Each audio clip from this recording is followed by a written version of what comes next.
Hello दोस्तों, नमस्कार। मैं अंगद गुप्ता हिंदी गुरु स्पिरिचुअल यूट्यूब चैनल में आप सभी लोगों को बहुत बहुत स्वागत करता हूं। तो दोस्तों, आज हम बात करने वाले हैं आज एक ऐसे महान शख्स के बारे में जिनका नाम होता है आदरणीय प्राइम मिनिस्टर श्री नरेंद्र दामोदर दास मोदी। दोस्तों, वीडियो शुरू करने से पहले आपसे निवेदन है कि कृपया इस वीडियो को लाइक, सब्सक्राइब और घंटी का बटन को भी जरूर दबा दे ताकि जो भी वीडियो अपलोड हो तो उसका नोटिफिकेशन सबसे पहले आप तक पहुंचे। तो दोस्तों, आगे हम वीडियो में जानेंगे कि अपने प्राइम मिनिस्टर मोदी जी के जीवन के रहस्यमय और संघर्ष की कहानियों के बारे में। नरेंद्र भाई दामोदर दास मोदी। उच्चारण सहायता सूचना गुजराती नरेंद्र दामोदरदास मोदी। जन्म भारांग भाद्रपद शुक्ल षष्ठी 1872, ग्रेगोरी कैलेंडर सितंबर 17, 1950, द 26 ऑफ मई 2014 से अब तक लगातार दूसरी बार वे भारत के प्रधानमंत्री बने हैं तथा वाराणसी से लोकसभा सांसद भी चुने गए हैं। 2-3 वे भारत के प्रधानमंत्री पद पर आसीन होने वाले स्वतंत्र भारत में जन्मे प्रथम व्यक्ति हैं। इससे पहले वे 7 अक्टूबर 2001 से द 22 ऑफ मई 2014 तक गुजरात राज्य के मुख्यमंत्री रह चुके हैं। मोदी भारतीय जनता पार्टी भाजपा एवं राष्ट्रीय स्वयंसेवक संघ RSS के सदस्य हैं। 4 नरेंद्र मोदी आधिकारिक फोटो 2022। भारत के 14 प्रधानमंत्री। पदस्थ कार्यालय ग्रहण भारांग ज्येष्ठ 5, 1936। ग्रेगोरी कैलेंडर मई 26, 2014। राष्ट्रपति प्रणब मुखर्जी, रामनाथ कोविंद, द्रौपदी मुर्मू, पूर्वाधिकारी मनमोहन सिंह। सांसद लोकसभा। पदस्थ कार्यालय ग्रहण भारांग वैशाख 26, 1936। ग्रेगोरी कैलेंडर मई 16, 2014। पूर्वाधिकारी मुरली मनोहर जोशी, चुनाव क्षेत्र वाराणसी। गुजरात के 14 मुख्यमंत्री।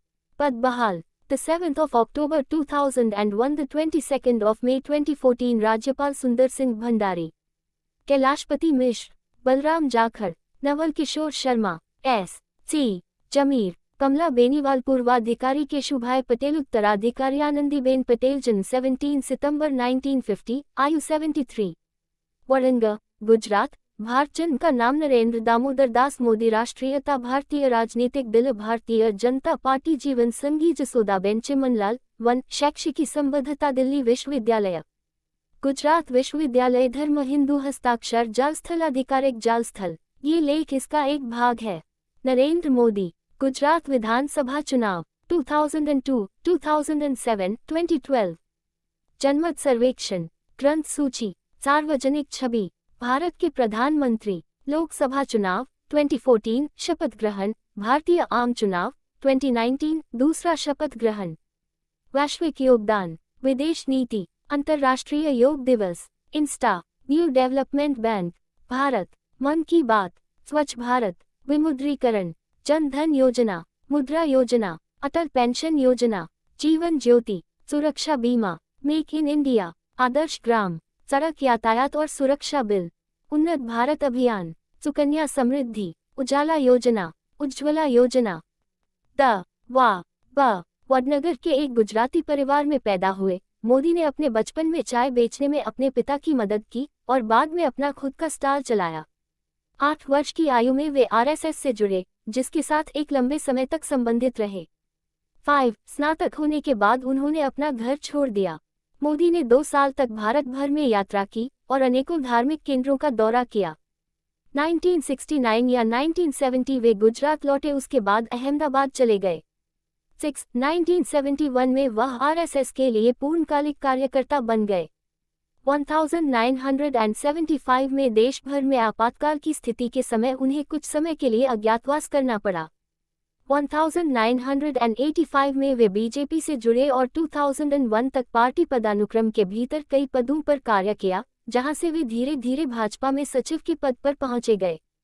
7 गुजरात भूकंप 2001 भुज में भूकंप के बाद गुजरात के तत्कालीन मुख्यमंत्री केशुभाई पटेल के असफल स्वास्थ्य और खराब सार्वजनिक छवि के कारण श्री नरेंद्र मोदी को 2001 में गुजरात के मुख्यमंत्री पद पर नियुक्त किया गया। श्री नरेंद्र मोदी शीघ्र ही विधानसभा के लिए चुने गए। 2002 के गुजरात दंगों में उनके प्रशासन को कठोर माना गया है। इस समय उनके संचालन की आलोचना भी हुई। 8 हालांकि सर्वोच्च न्यायालय द्वारा नियुक्त विशेष जांच दल SIT को अभियोजन पक्ष की कार्यवाही आरंभ करने के लिए कोई प्रमाण नहीं मिला। 9. गुजरात के मुख्यमंत्री के रूप में उनकी नीतियों को आर्थिक विकास को प्रोत्साहित करने के लिए श्रेय दिया गया।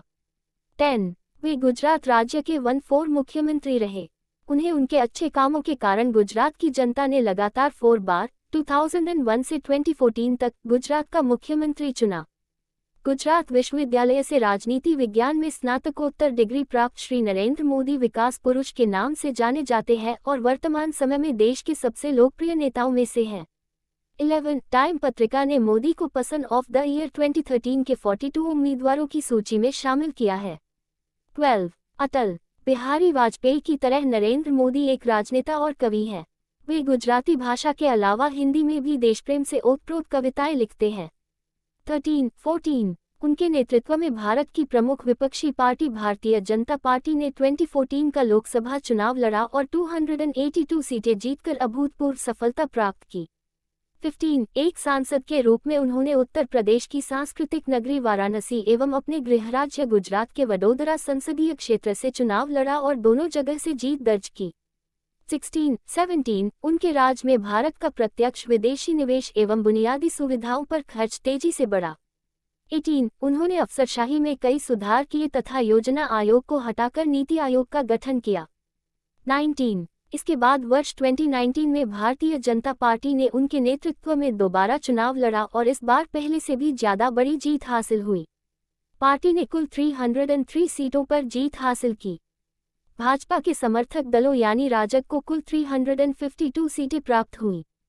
20. 30 मई 2019 को शपथ ग्रहण कर नरेंद्र मोदी लगातार दूसरी बार प्रधानमंत्री बने। 21. 2019 के आम चुनाव में उनकी पार्टी की जीत के बाद उनके प्रशासन ने जम्मू और कश्मीर की विशेष राज्य का दर्जा को रद्द कर दिया।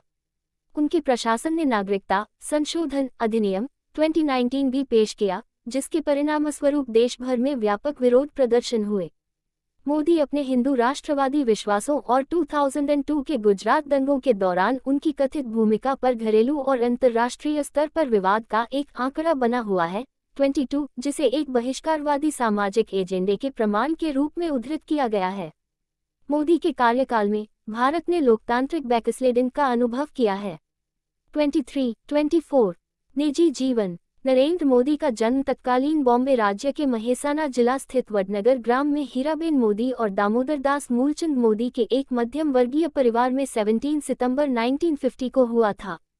25. वह पैदा हुए 6 बच्चों में तीसरे थे।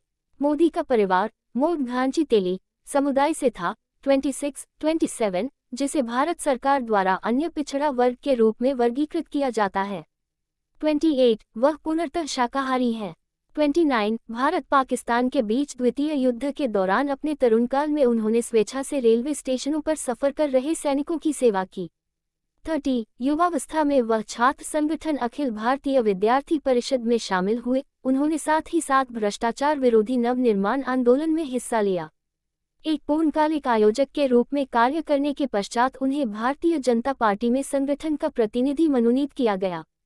31. किशोरावस्था में अपने भाई के साथ एक चाय की दुकान चला चुके मोदी ने अपनी स्कूली शिक्षा वड़ंग में पूरी की। 25. उन्होंने आरएसएस के प्रचारक रहते हुए 1980 में गुजरात विश्वविद्यालय से राजनीति विज्ञान में स्नातकोत्तर परीक्षा दी और विज्ञान स्नातकोत्तर की डिग्री प्राप्त की। 32. अपने माता पिता की कुल 6 संतानों में तीसरे पुत्र नरेंद्र ने बचपन में रेलवे स्टेशन पर चाय बेचने में अपने पिता का भी हाथ बटाया। 33. 34. बड़नगर के ही एक स्कूल मास्टर के अनुसार नरेंद्र हालांकि एक औसत दर्जे का छात्र था, लेकिन वाद विवाद और नाटक प्रतियोगिताओं में उसकी बेहद रुचि थी। 33. इसके अलावा उसकी रुचि राजनीतिक विषयों पर नई नई परियोजनाएं प्रारंभ करने की भी थी। 35. 13 वर्ष की आयु में नरेंद्र की सगाई जसोदा बेन चमनलाल के साथ कर दी गई और जब उनका विवाह हुआ 36 तब वह मात्र 17 वर्ष के थे। फाइनेंशियल एक्सप्रेस की एक खबर के अनुसार पति पत्नी ने कुछ वर्ष साथ रहकर बिताए। 37 परंतु कुछ समय बाद वे दोनों एक दूसरे के लिए अजनबी हो गए क्योंकि नरेंद्र मोदी ने उनसे कुछ ऐसी ही इच्छा व्यक्त की थी। 33 जबकि नरेंद्र मोदी के जीवनी लेखक ऐसा नहीं मानते। उनका कहना है 38 उन दोनों की शादी जरूर हुई परंतु वे दोनों एक साथ कभी नहीं रहे। शादी के कुछ बरसों बाद नरेंद्र मोदी ने घर त्याग दिया और एक प्रकार से उनका वैवाहिक जीवन लगभग समाप्त सा ही हो गया। पिछले 4 विधानसभा चुनावों में अपनी वैवाहिक स्थिति पर खामोश रहने के बाद नरेंद्र मोदी ने कहा कि अविवाहित रहने की जानकारी देकर उन्होंने कोई पाप नहीं किया। नरेंद्र मोदी के मुताबिक एक शादीशुदा के मुकाबले अविवाहित व्यक्ति भ्रष्टाचार के खिलाफ जोरदार तरीके से लड़ सकता है, क्योंकि उसे अपनी पत्नी, परिवार व बाल बच्चों की कोई चिंता नहीं रहती। 39 हालांकि नरेंद्र मोदी ने शपथ पत्र प्रस्तुत कर जसोदाबेन को अपनी पत्नी स्वीकार किया है। 40 प्रारंभिक सक्रियता और राजनीति। एक वयस्क के रूप में मोदी की पहली ज्ञात राजनीतिक गतिविधि 1971 में थी, जब वे अटल बिहारी वाजपेयी की अगुवाई में दिल्ली में भारतीय जनसंघ के सत्याग्रह में शामिल हुए ताकि युद्ध के मैदान में प्रवेश किया जा सके। 41, 42, 43 लेकिन इंदिरा गांधी की अगुवाई में केंद्र सरकार ने मुक्तिवाहिनी को खुला समर्थन नहीं दिया और मोदी को थोड़े समय के लिए तिहाड़ जेल में डाल दिया गया। 44, 45, 46 नरेंद्र जब विश्वविद्यालय के छात्र थे तभी से वे राष्ट्रीय स्वयंसेवक संघ की शाखा में नियमित जाने लगे थे। इस प्रकार उनका जीवन संघ के एक निष्ठावान प्रचारक के रूप में प्रारंभ हुआ। 47, 48 उन्होंने शुरुआती जीवन से ही राजनीतिक सक्रियता दिखलाई और भारतीय जनता पार्टी का जनाधार मजबूत करने में प्रमुख भूमिका निभाई। गुजरात में शंकर सिंह वाघेला का जनाधार मजबूत बनाने में नरेंद्र मोदी की ही रणनीति थी। 49 ला 2001 में अटल बिहारी वाजपेयी के साथ मोदी। अप्रैल 1990 में जब केंद्र में मिली जुली सरकारों का दौर शुरू हुआ, मोदी की मेहनत रंग लाई जब गुजरात में 1995 के विधानसभा चुनावों में भारतीय जनता पार्टी ने अपने बलबूते 2/3 बहुमत प्राप्त कर सरकार बना ली। इसी दौरान 2 राष्ट्रीय घटनाएं और इस देश में घटी। पहली घटना थी सोमनाथ से लेकर अयोध्या तक की रथ यात्रा, जिसमें आडवाणी के प्रमुख सारथी की भूमिका में नरेंद्र का मुख्य सहयोग रहा।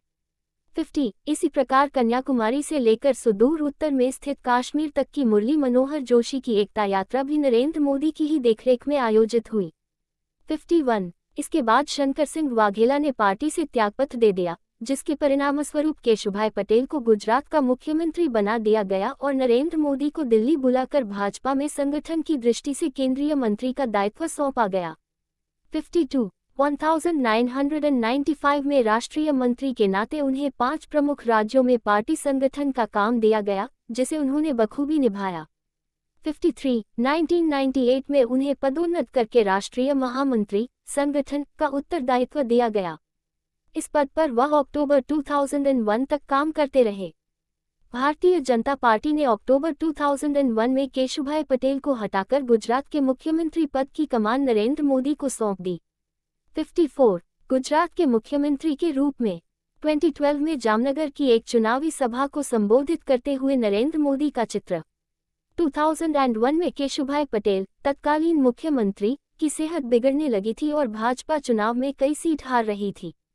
55 इसके बाद भाजपा के राष्ट्रीय अध्यक्ष मुख्यमंत्री के रूप में मोदी को नए उम्मीदवार के रूप में रखते हैं। हालांकि भाजपा के नेता लालकृष्ण आडवाणी मोदी की सरकार चलाने के अनुभव की कमी के कारण चिंतित थे। मोदी ने पटेल के उप मुख्यमंत्री बनने का प्रस्ताव ठुकरा दिया और आडवाणी व अटल बिहारी वाजपेयी से बोले कि यदि गुजरात की जिम्मेदारी देनी है तो पूरी दे, अन्यथा न दे। 3 अक्टूबर 2001 को ये केशुभाई पटेल के जगह गुजरात के मुख्यमंत्री बने।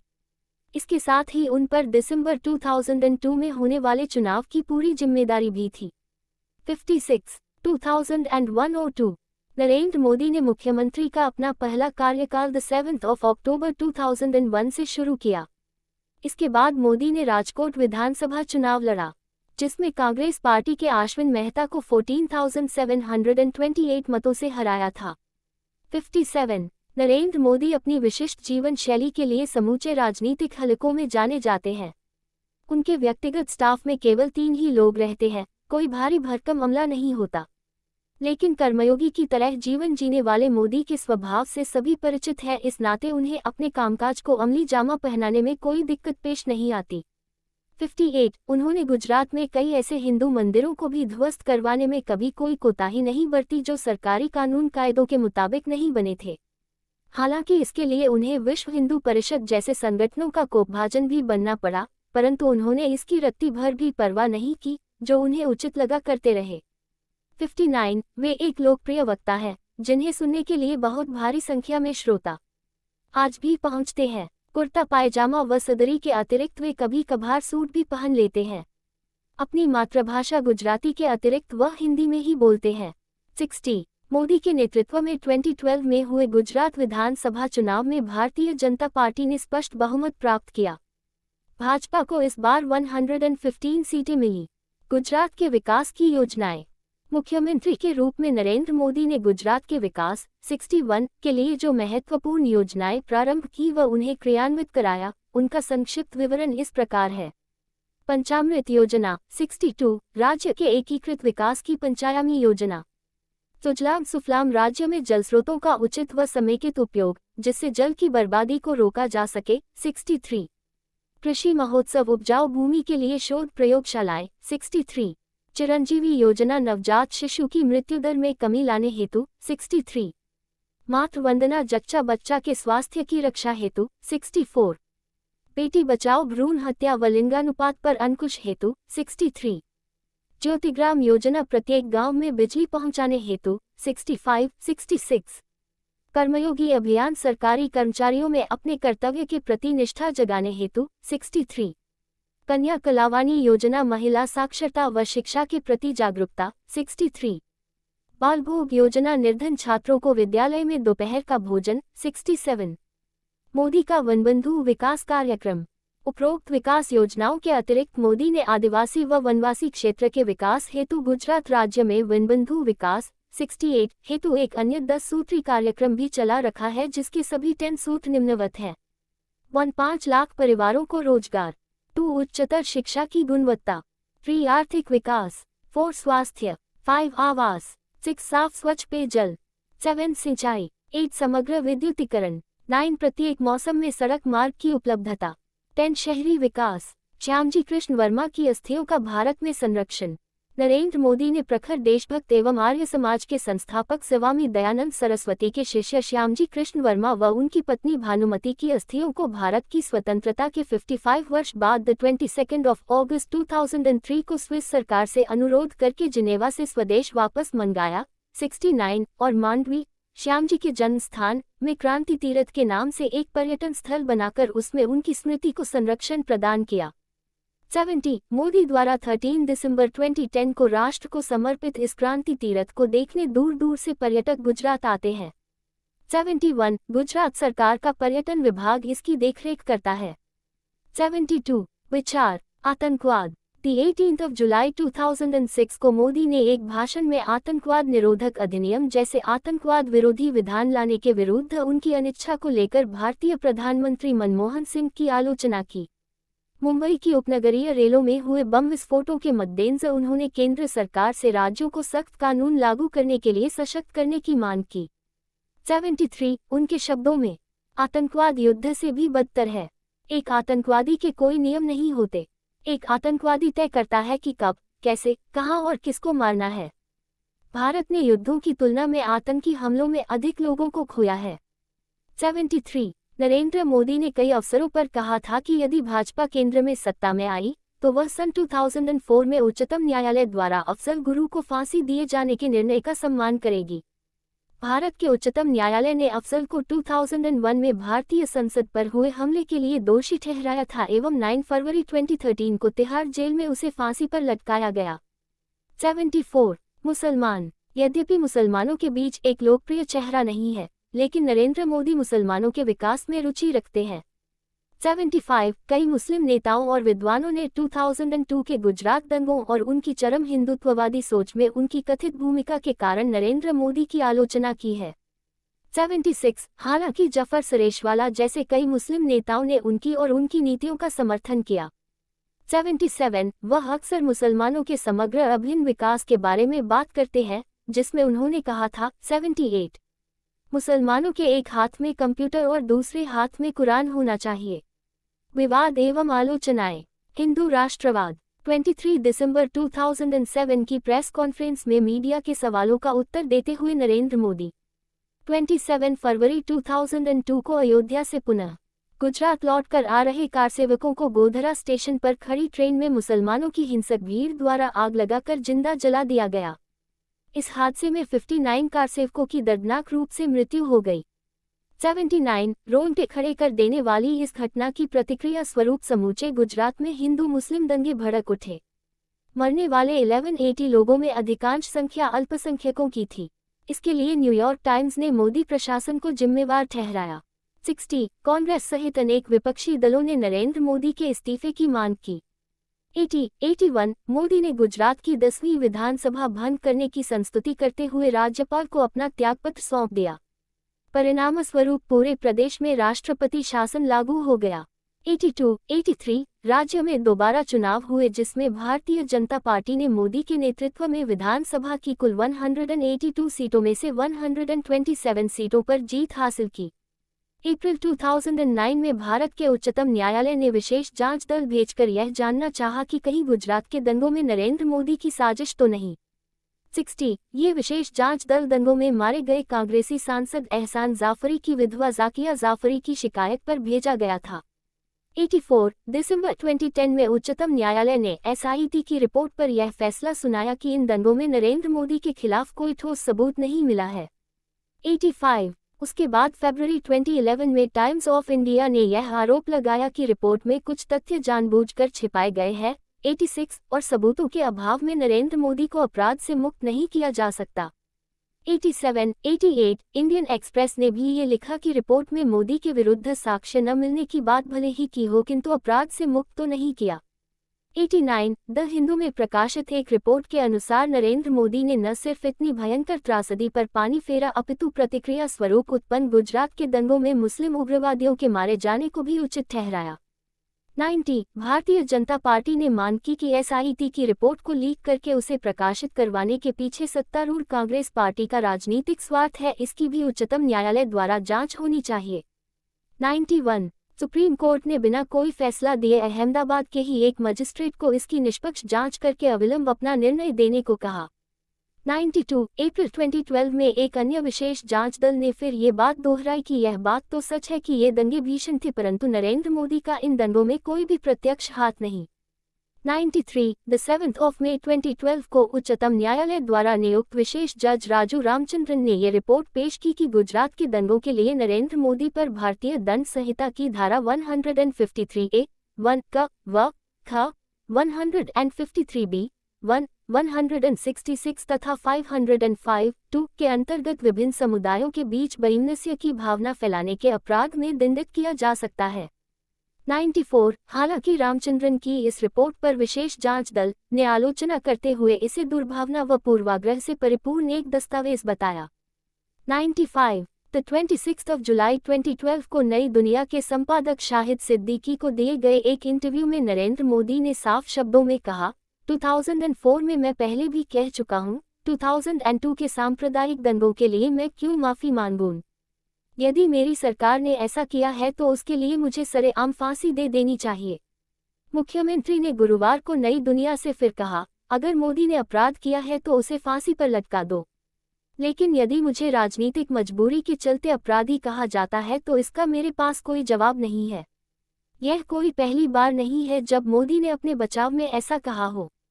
वे इसके पहले भी ये तर्क देते रहे हैं कि गुजरात में और कब तक गुजरे जमाने को लिए बैठे रहोगे। ये क्यों नहीं देखते कि पिछले एक दशक में गुजरात ने कितनी तरक्की की? इससे मुस्लिम समुदाय को भी तो फायदा पहुंचा है। लेकिन जब केंद्रीय कानून मंत्री सलमान खुर्शीद से इस बाबत पूछा गया तो उन्होंने दो टूक जवाब दिया, पिछले 12 वर्षों में यदि एक बार भी गुजरात के मुख्यमंत्री के खिलाफ FIR दर्ज नहीं हुई तो आप उन्हें कैसे अपराधी ठहरा सकते हैं? उन्हें कौन फांसी देने जा रहा है?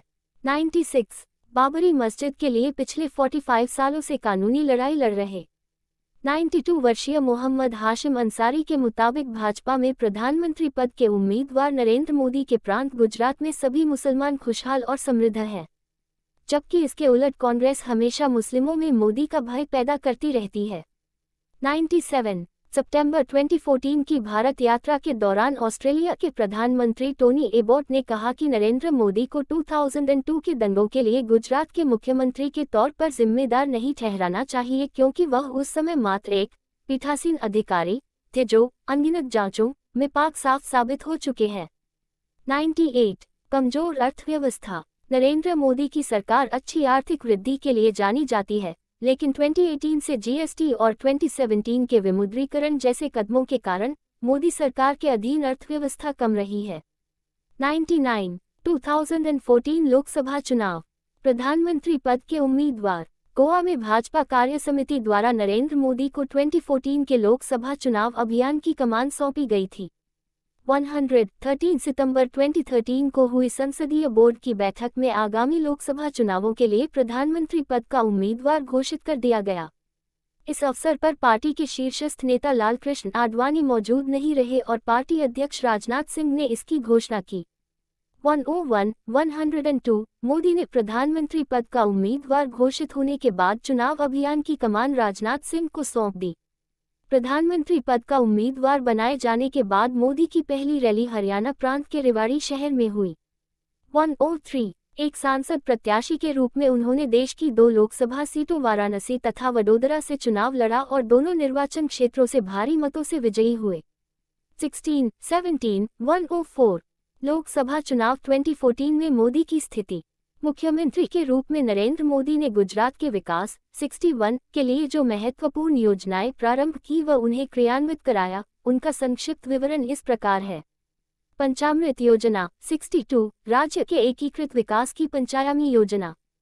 सुजलाम सुफलाम राज्य में जल स्रोतों का उचित व समेकित उपयोग, जिससे जल की बर्बादी को रोका जा सके। 63 कृषि महोत्सव उपजाऊ भूमि के लिए शोध प्रयोगशालाएं। 63 चिरंजीवी योजना नवजात शिशु की मृत्यु दर में कमी लाने हेतु। 63 मातृ वंदना जच्चा बच्चा के स्वास्थ्य की रक्षा हेतु। 64 बेटी बचाओ भ्रूण हत्या व लिंगानुपात पर अंकुश हेतु। 63 ज्योतिग्राम योजना प्रत्येक गांव में बिजली पहुंचाने हेतु। 66 कर्मयोगी अभियान सरकारी कर्मचारियों में अपने कर्तव्य के प्रति निष्ठा जगाने हेतु। 63 कन्या कलावाणी योजना महिला साक्षरता व शिक्षा के प्रति जागरूकता। 63 बाल भोग योजना निर्धन छात्रों को विद्यालय में दोपहर का भोजन। 67 मोदी का वनबंधु विकास कार्यक्रम।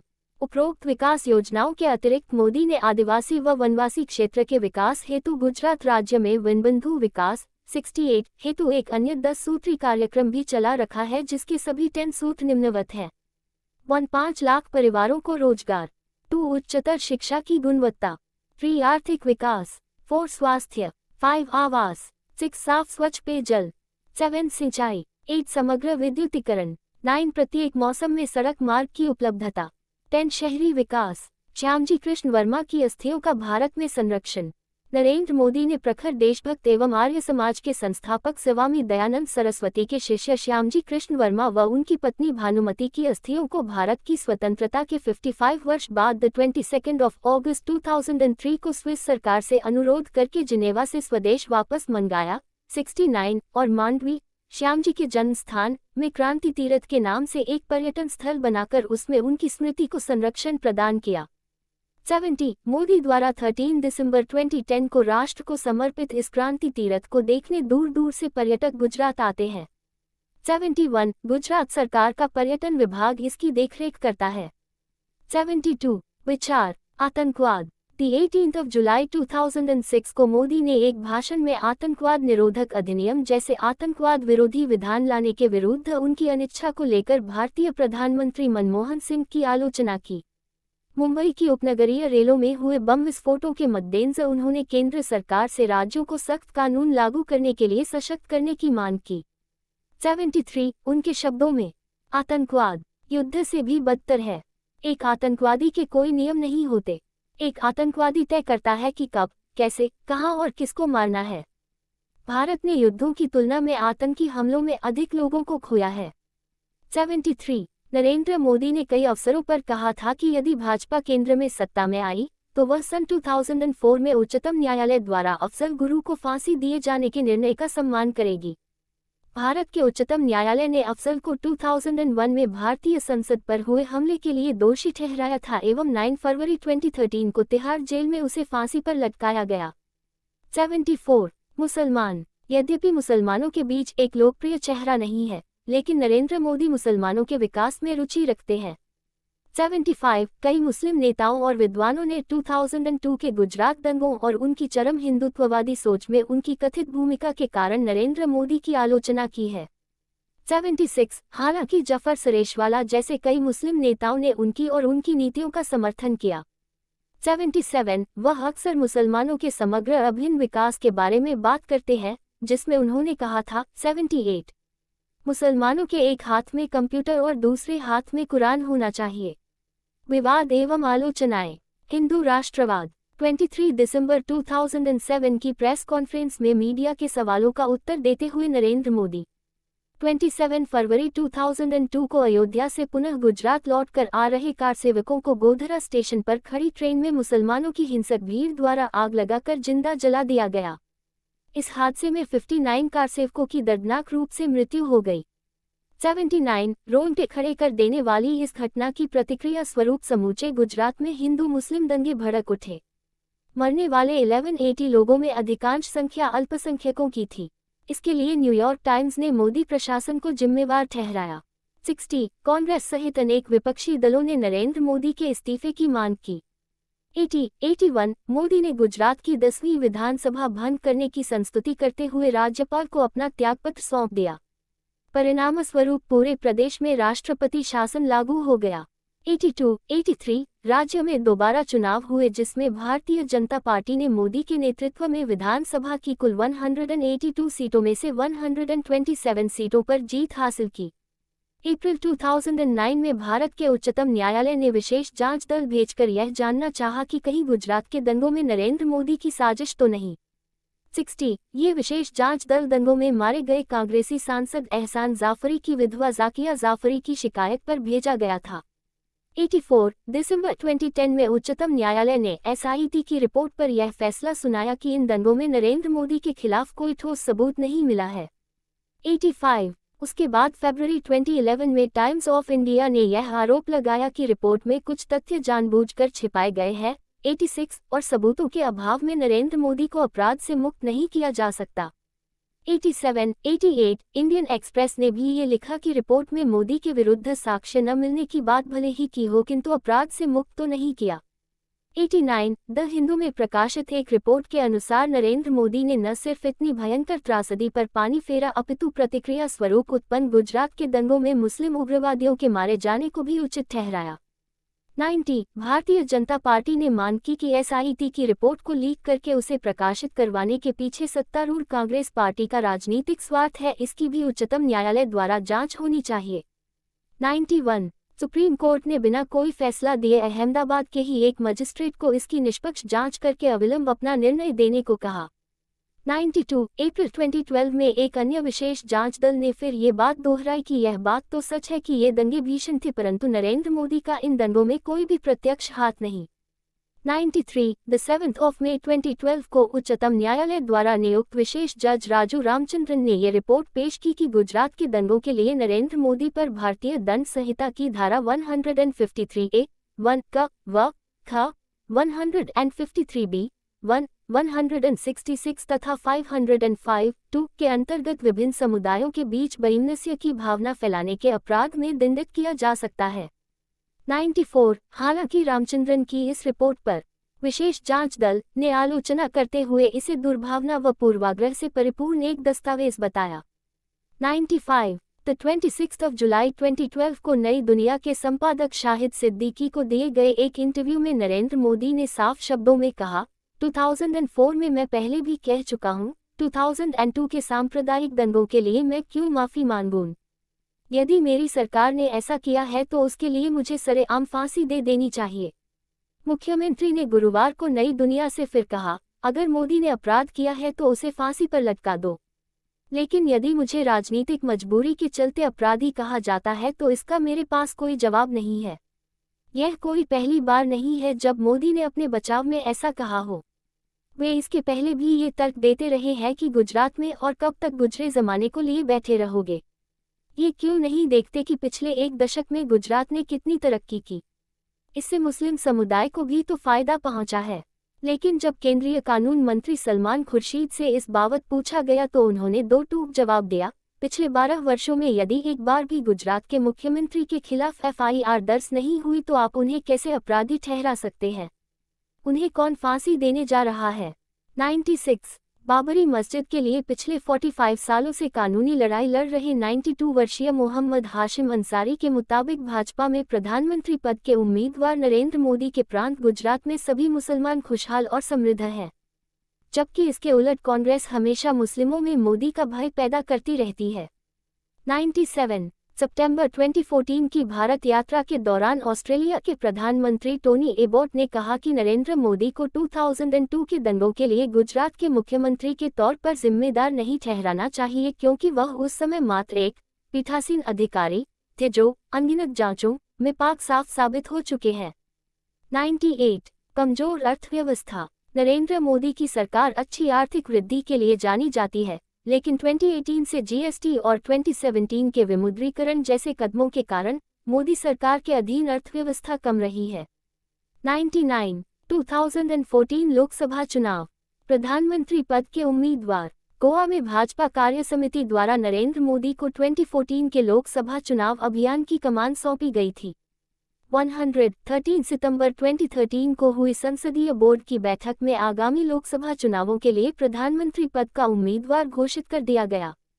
इस अवसर पर पार्टी के शीर्षस्थ नेता लालकृष्ण आडवाणी मौजूद नहीं रहे और पार्टी अध्यक्ष राजनाथ सिंह ने इसकी घोषणा की। 102 मोदी ने प्रधानमंत्री पद का उम्मीदवार घोषित होने के बाद चुनाव अभियान की कमान राजनाथ सिंह को सौंप दी। प्रधानमंत्री पद का उम्मीदवार बनाए जाने के बाद मोदी की पहली रैली हरियाणा प्रांत के रेवाड़ी शहर में हुई। 103 एक सांसद प्रत्याशी के रूप में उन्होंने देश की 2 लोकसभा सीटों वाराणसी तथा वडोदरा से चुनाव लड़ा और दोनों निर्वाचन क्षेत्रों से भारी मतों से विजयी हुए।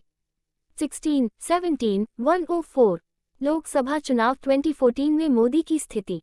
मुख्यमंत्री के रूप में नरेंद्र मोदी ने गुजरात के विकास 61 के लिए जो महत्वपूर्ण योजनाएं प्रारंभ की व उन्हें क्रियान्वित कराया, उनका संक्षिप्त विवरण इस प्रकार है। पंचामृत योजना 62 राज्य के एकीकृत विकास की पंचायामी योजना।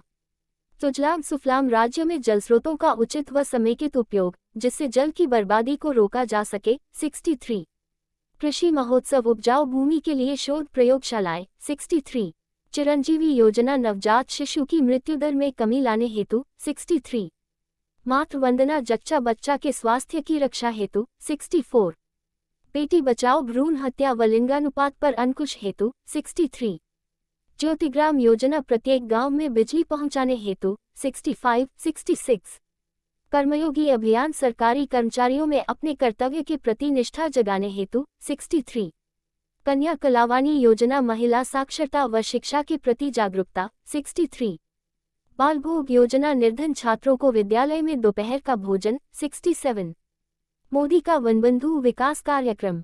उपरोक्त विकास योजनाओं के अतिरिक्त मोदी ने आदिवासी व वनवासी क्षेत्र के विकास हेतु गुजरात राज्य में वनबंधु विकास 68 हेतु एक अन्य 10 सूत्री कार्यक्रम भी चला रखा है, जिसके सभी 10 सूत्र निम्नवत है। 5 लाख परिवारों को रोजगार।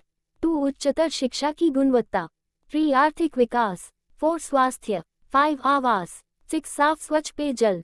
7 सिंचाई। 8 समग्र विद्युतीकरण। 9 प्रत्येक मौसम में सड़क मार्ग की उपलब्धता। 10 शहरी विकास। श्यामजी कृष्ण वर्मा की अस्थियों का भारत में संरक्षण। नरेंद्र मोदी ने प्रखर देशभक्त एवं आर्य समाज के संस्थापक स्वामी दयानंद सरस्वती के शिष्य श्यामजी कृष्ण वर्मा व उनकी पत्नी भानुमति की अस्थियों को भारत की स्वतंत्रता के 55 वर्ष बाद 22 अगस्त 2003 को स्विस सरकार से अनुरोध करके जिनेवा से स्वदेश वापस मंगाया। 69 और मांडवी श्यामजी के जन्म स्थान में क्रांति तीर्थ के नाम से एक पर्यटन स्थल बनाकर उसमें उनकी स्मृति को संरक्षण प्रदान किया। 70 मोदी द्वारा 13 दिसंबर 2010 को राष्ट्र को समर्पित इस क्रांति तीर्थ को देखने दूर दूर से पर्यटक गुजरात आते हैं। 71 गुजरात सरकार का पर्यटन विभाग इसकी देखरेख करता है। 72 विचार आतंकवाद। 18 जुलाई 2006 को मोदी ने एक भाषण में आतंकवाद निरोधक अधिनियम जैसे आतंकवाद विरोधी विधान लाने के विरुद्ध उनकी अनिच्छा को लेकर भारतीय प्रधानमंत्री मनमोहन सिंह की आलोचना की। मुंबई की उपनगरीय रेलों में हुए बम विस्फोटों के मद्देनजर उन्होंने केंद्र सरकार से राज्यों को सख्त कानून लागू करने के लिए सशक्त करने की मांग की। 73 उनके शब्दों में, आतंकवाद युद्ध से भी बदतर है। एक आतंकवादी के कोई नियम नहीं होते। एक आतंकवादी तय करता है कि कब, कैसे, कहां और किसको मारना है। भारत ने युद्धों की तुलना में आतंकी हमलों में अधिक लोगों को खोया है। 73 नरेंद्र मोदी ने कई अवसरों पर कहा था कि यदि भाजपा केंद्र में सत्ता में आई तो वह सन 2004 में उच्चतम न्यायालय द्वारा अफजल गुरु को फांसी दिए जाने के निर्णय का सम्मान करेगी। भारत के उच्चतम न्यायालय ने अफजल को 2001 में भारतीय संसद पर हुए हमले के लिए दोषी ठहराया था एवं 9 फरवरी 2013 को तिहाड़ जेल में उसे फांसी पर लटकाया गया। 74 मुसलमान। यद्यपि मुसलमानों के बीच एक लोकप्रिय चेहरा नहीं है, लेकिन नरेंद्र मोदी मुसलमानों के विकास में रुचि रखते हैं। 75 कई मुस्लिम नेताओं और विद्वानों ने 2002 के गुजरात दंगों और उनकी चरम हिंदुत्ववादी सोच में उनकी कथित भूमिका के कारण नरेंद्र मोदी की आलोचना की है। 76 हालांकि जफर सरेशवाला जैसे कई मुस्लिम नेताओं ने उनकी और उनकी नीतियों का समर्थन किया। 77 वह अक्सर मुसलमानों के समग्र अभिन्न विकास के बारे में बात करते हैं, जिसमें उन्होंने कहा था। 78 मुसलमानों के एक हाथ में कंप्यूटर और दूसरे हाथ में कुरान होना चाहिए। विवाद एवं आलोचनाएं।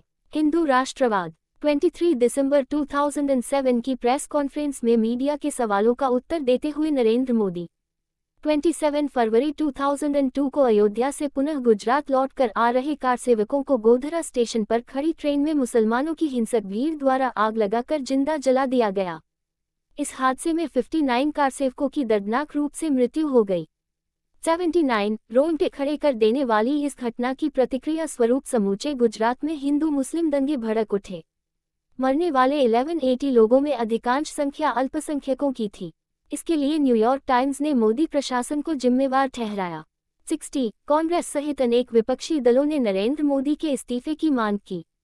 81 मोदी ने गुजरात की 10वीं विधानसभा भंग करने की संस्तुति करते हुए राज्यपाल को अपना त्यागपत्र सौंप दिया। परिणामस्वरूप पूरे प्रदेश में राष्ट्रपति शासन लागू हो गया। 83 राज्य में दोबारा चुनाव हुए, जिसमें भारतीय जनता पार्टी ने मोदी के नेतृत्व में विधानसभा की कुल 182 सीटों में से 127 सीटों पर जीत हासिल की। अप्रैल 2009 में भारत के उच्चतम न्यायालय ने विशेष जांच दल भेजकर यह जानना चाहा कि कहीं गुजरात के दंगों में नरेंद्र मोदी की साजिश तो नहीं। 60 ये विशेष जांच दल दंगों में मारे गए कांग्रेसी सांसद एहसान जाफरी की विधवा जाकिया जाफरी की शिकायत पर भेजा गया था। 84 दिसंबर 2010 में उच्चतम न्यायालय ने SIT की रिपोर्ट पर यह फैसला सुनाया कि इन दंगों में नरेंद्र मोदी के खिलाफ कोई ठोस सबूत नहीं मिला है।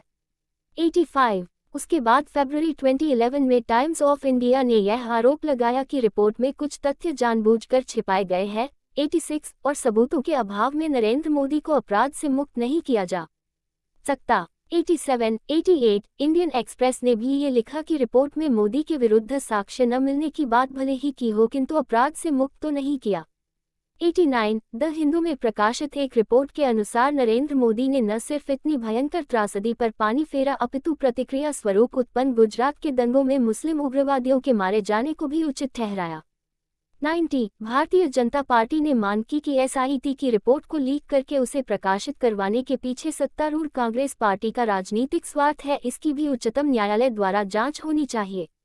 91 सुप्रीम कोर्ट ने बिना कोई फैसला दिए अहमदाबाद के ही एक मजिस्ट्रेट को इसकी निष्पक्ष जांच करके अविलंब अपना निर्णय देने को कहा। 92 अप्रैल 2012 में एक अन्य विशेष जांच दल ने फिर ये बात दोहराई कि यह बात तो सच है कि ये दंगे भीषण थे, परंतु नरेंद्र मोदी का इन दंगों में कोई भी प्रत्यक्ष हाथ नहीं।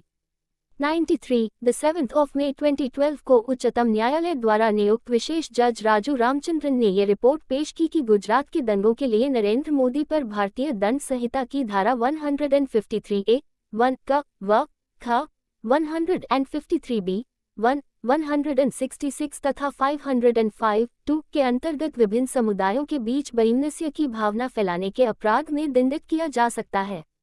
94 हालांकि रामचंद्रन की इस रिपोर्ट पर विशेष जांच दल ने आलोचना करते हुए इसे दुर्भावना व पूर्वाग्रह से परिपूर्ण एक दस्तावेज बताया।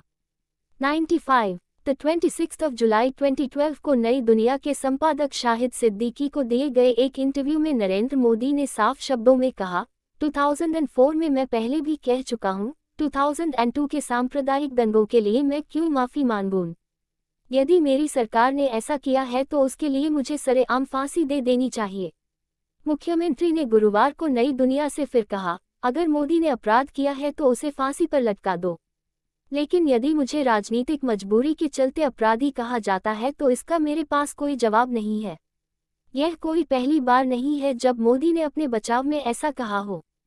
वे इसके पहले भी ये तर्क देते रहे हैं कि गुजरात में और कब तक गुजरे जमाने को लिए बैठे रहोगे।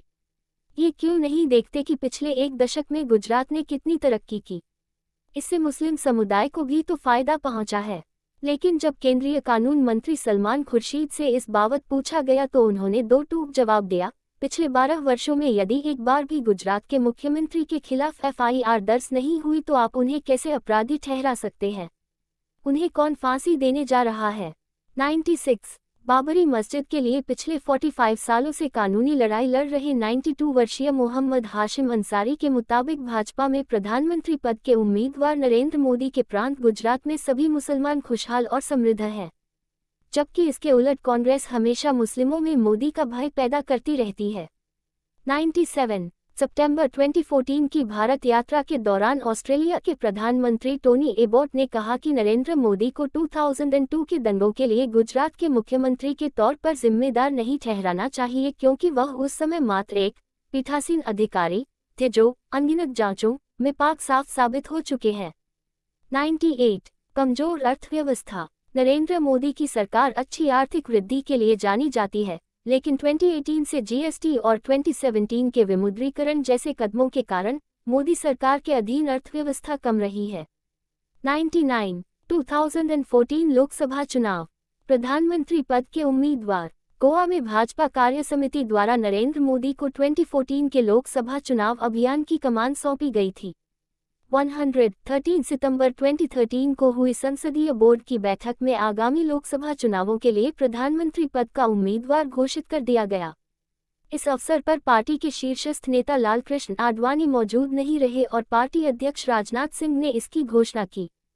102 मोदी ने प्रधानमंत्री पद का उम्मीदवार घोषित होने के बाद चुनाव अभियान की कमान राजनाथ सिंह को सौंप दी।